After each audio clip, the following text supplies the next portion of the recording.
আমার মাইয়া বড় মাইয়া নাসিমা আমার খাওয়ায় আমার ভাত খাওয়া কাপড় দেয় মা এই যে কাপড় দেয় মা বেলুন দেয় মা আমারে চাল দিয়ে আমার বুলারা আমারে খাওয়ায় না বউরা আমারে খাওয়ায় না বউরা আমারে দেখতে পারে না বউরা আমারে খাওয়ায় না আমার মাই খাওয়ায় আমার নাসিমা খাওয়ায় আমার মা খাওয়াবে জাতি দোয়া করেন মা খাওয়ায় দোয়া করেন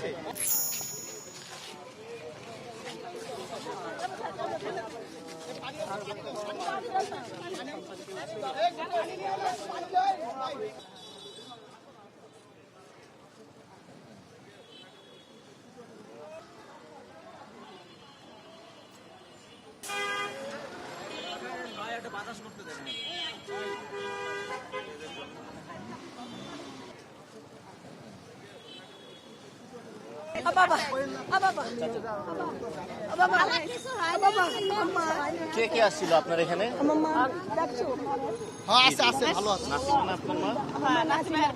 আমার মাইয়া বড় মাইয়া নাসিমা আমার খাওয়ায় আমার ভাত খাওয়া কাপড় দেয় মা এই যে কাপড় দেয় মা বেলুন দেয় মা আমারে চাল দিয়ে আমার দেখছো জি জি আছে পঙ্গু হাসপাতালে আছে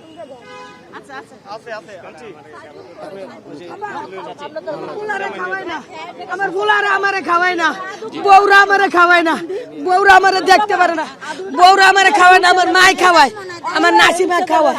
আমার মা খাওয়াবে জাতি দোয়া করেন মা খাওয়ায় দোয়া করেন আমার মাই চাল দিয়ে খাওয়ায় আমারে জি জি মাই কইছে স্বামী আর মেয়েরা গেছে আমরা নিজেরা উঠে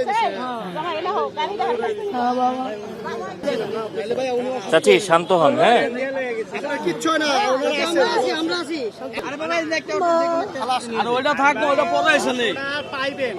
আমরা আনুমানিক 1:20 থেকে 30 এরকম বাজে তখন আমরা দোতলায় অবস্থানরত ছিলাম প্রিন্সিপাল ম্যাডামের রুমের আশেপাশে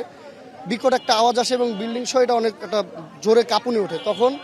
আমাদের এক বড় ভাই ছিল উনি মনে হয় জানলার এখানে ছিল আবার আমাদের কলেজ ছাত্র দলের সেক্রেটারি সুমন ভাই ছিল ওনারা জানলার এখানে ছিল তো ওনারা দেখছে একেবারে দেওয়ালটা ভেঙে পড়ছে দ্রুত ওনারা চলে গেছে প্রিন্সিপাল ম্যাডামের রুমে এবং আমাদেরকে বলছে যে তৎক্ষণাৎ আমরা মিরপুর কলেজ ছাত্রদল সহ সাধারণ শিক্ষার্থী এবং পথচারী যারা ছিল সবাই সাথে সাথে এসে ইট উঠাইছে এবং প্রায় আনুমানিক 6 থেকে 7 জন আপনার হচ্ছে গিয়ে ইটের তলে পড়ছে কের মাথা ছিল শুধু বের হয়ে পুরো বডিটা ইটের ভিতরে ছিল একজনের পা 3 খণ্ড যে মারা গেল নাসিমা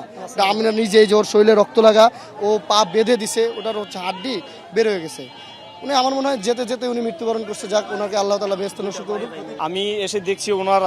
পায়ের হাড় বের হয়ে গেছে তো কেউ ধরতে চাচ্ছে না সেক্ষেত্রে আমি ওনাকে ধরেছি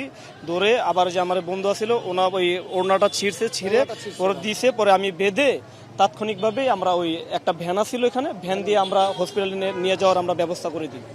দেওয়ালটা আগের থেকেই ফাটল ধরা ছিল আপনারা এইখানে দেখলে খেয়াল করবেন তো স্থানীয়রা মানে আগে থেকেই মানে আশঙ্কা করতে অভিযোগও মনে হয় সম্ভবত করছে যে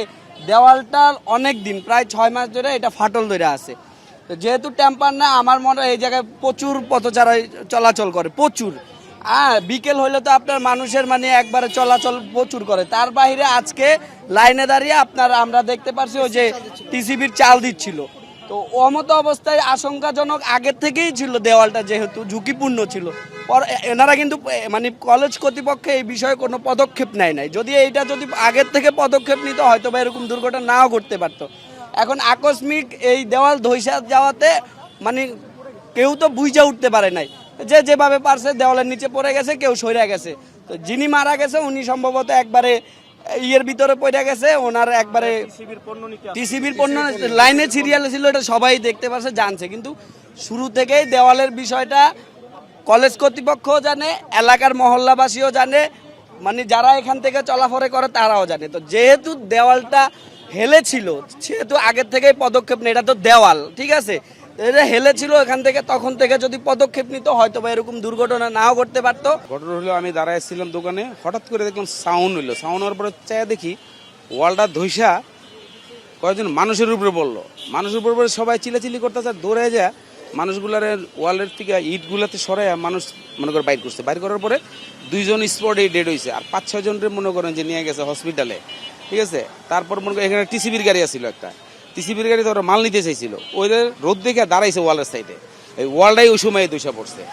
পড়ে ওটার নিচে মানুষজন পড়ে রয়েছে পড়ার পরে মানুষজন সবাই যায় আর উঠে ওইটা তাদেরকে মেডিকেল পাঠাইছে। স্পটে 2 জনই গেছে মারা, একটা মহিলা গেছে আর একটা পুরুষ গেছে মারা, আর 5 জন হয়েছে গিয়ে মহিলারে মনে করে মেডিকেল নিয়ে গেছে।